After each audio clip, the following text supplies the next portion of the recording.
Sou médica reguladora, intervencionista e membro da equipe do NEP do SISU de Oeste, SAMU 93. Com o nosso circuito montado, vamos agora ao encaixe da fonte de oxigênio. Devemos retirar o fluxômetro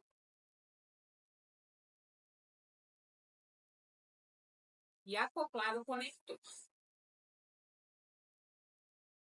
Uma extremidade aqui.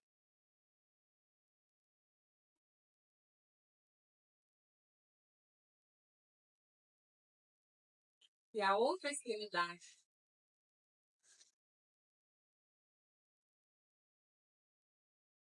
Agora vamos ligar o nosso ventilador e fazer as configurações básicas. Quando ele é iniciado, temos aqui 3 modos disponíveis, que são neonatal, pediátrico e adulto, que obviamente serão selecionados de acordo com o paciente que estamos transportando. Vamos iniciar pela configuração do modo adulto. Reparem que este é um circuito que já inicia ciclando no paciente. Então, ele automaticamente já começa a ventilar o nosso paciente assim que a gente clica no modo escolhido. Para definirmos os ajustes antes da ciclagem começar, podemos clicar no modo Stand-by, que é este botão, e segurar até que ele mude de cor. Quando ele mudar de cor, a gente está no modo Stand-by e a ventilação não terá sido iniciada, para que possamos fazer os ajustes necessários. Aqui eu vou deixar no modo já funcionante para que a gente consiga fazer a análise das curvas e os modos ventilatórios. Então, eu seguro novamente o botão do Stand-by até que ele mude de cor e teremos novamente o circuito iniciado. Nesse caso, o modo adulto automaticamente se inicia no VCV, que é o modo volume controlado. Aqui, quando a gente clica em cima, temos todos os modos disponíveis para o paciente adulto. Então, VCV, volume controlado, PCV, pressão controlada, CPAP ou pressão de suporte. Temos o modo FNV, que são as ventilações mandatórias intermitentes, tanto por volume como por pressão. E o modo Dual PAP, que seria aquela ventilação com configurações mais avançadas. Nesse caso, vamos selecionar o modo VCV. Quando clicamos no centro da tela, conseguimos definir o que queremos ver. Se são curvas, ou de fluxo e pressão, ou de fluxo e volume. Então, vamos clicar na fluxo e pressão. E aí, aqui, temos as curvas do paciente. Se eu mudo a curva, eu mudo o que eu consigo ver na minha tela. Uma parte importante dos ajustes que devem ser feitos é a configuração dos alarmes. Então, clique em alarmes e aqui eu defino o alarme que eu quero para pressão, o alarme para PIB. Esses são ajustes importantes para a gente proteger o paciente de qualquer dano que possa ser causado pelo manejo inadequado do ventilador. Então, aqui eu clico, vamos supor que eu quero mudar o alarme da pressão, e eu consigo, nessa rodinha, aumentar ou diminuir esse alarme. Sempre que eu quero confirmar alguma ação, eu preciso atestar a rodinha. E aí a configuração foi aceita. Outra configuração importante, eu consigo clicando em configurações. E aqui teremos a definição de um manejo basal de acordo com a altura do paciente. Isso é para quando a gente tem alguma dúvida de como iniciar a ventilação ou de como já colocar no modo basal para depois ir ajustando de acordo com a necessidade. Então, aqui definimos a altura do nosso paciente para calcular o peso ideal estimado para aquela altura. É importante lembrarmos que quando a gente está falando da ventilação mecânica no adulto, tudo que a gente faz é de acordo com o peso estimado ideal, não é o peso real do paciente. Assim a gente evita lesões pulmonares. Então, aqui, se eu ajusto a altura do meu paciente, por exemplo, aqui está de 1,5 m para 1,75 m,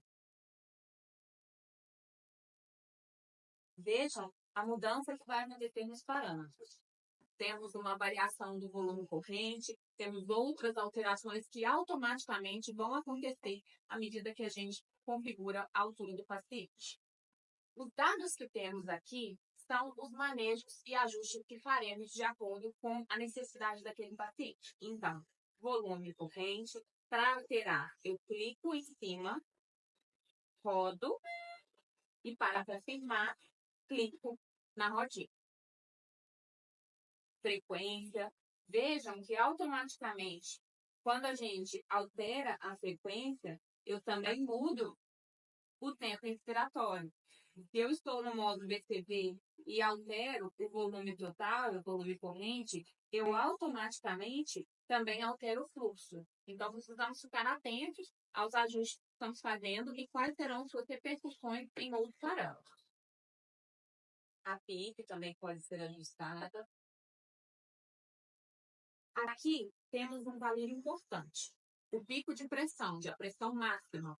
Esse é um valor que vai gerar uma segurança ao pulmão do paciente. Então, sempre devemos deixá-lo por volta de 30, 35. Isso é importante para que a gente não gere um volume corrente maior e que isso cause um balotrauma nesse paciente. É um paciente com uma população pulmonar reduzida que não vai suportar o volume corrente que estamos colocando. Então, é uma forma de limitar a pressão que aquele pulmão vai aguentar. Sempre lembrando que o pneumotórax, por exemplo, ele não é causado pelo pico de pressão, e sim pela pressão de trator.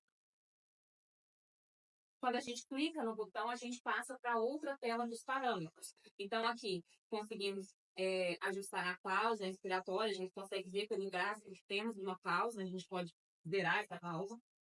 A FO2, nesse modelo de ventilador, ela varia entre 35% a 100%. E vamos alterar de acordo com a necessidade do paciente, sempre buscando a menor FO2 possível. Aqui, os sensores, a sensibilidade, eles ficam desligados. Então, sempre é interessante ajustarmos isso manualmente. E temos também a variação do que é mostrado na curva, Se a gente quer colocar, por exemplo, descendente, a gente já consegue ter uma alteração. Vamos falar agora sobre os botões que ficam aqui na lateral. Aqui temos o botão do engadeado. Esse botão serve para travar a nossa tela. Então, quando eu aperto ele e tento fazer algum ajuste, a tela está travada. É importante fazermos isso quando iniciamos o transporte para evitar que esbarrões ou que manejos inadequados aconteçam sem a nossa devida vontade. Para destravar, basta apertarmos novamente até o cadeado desaparecer que conseguiremos mexer tranquilamente no monitor.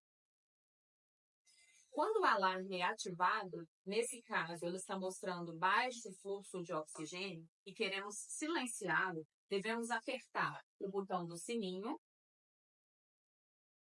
e o alarme ficará desativado por 2 minutos. Continuando sobre os botões, quando clicamos neste botão onde está escrito manual, faremos uma ventilação manual do paciente. Então, seria algo como ambuzar o nosso paciente manualmente. Vejam o que acontece. Se o paciente está sendo ventilado e eu aperto manual, imediatamente é ofertada uma nova ventilação, além das que já estão sendo ofertadas pelo ventilador. Este botão, onde temos O2 100%, como o próprio nome já diz, é um botão para oferecermos uma FO2 de 100% naquele momento. Quando clicamos, teremos 1 minuto e meio a 2 minutos de oferta de oxigênio a 100%, sem precisar mudar a FO2 na configuração geral do respirador. Este botão, ao lado do bloco de neve, é o botão para congelar a tela. Então, se temos algo que queremos fotografar ou alguma situação no gráfico que queremos visualizar com mais calma, clicamos neste botão e o gráfico congela para que possamos analisar melhor.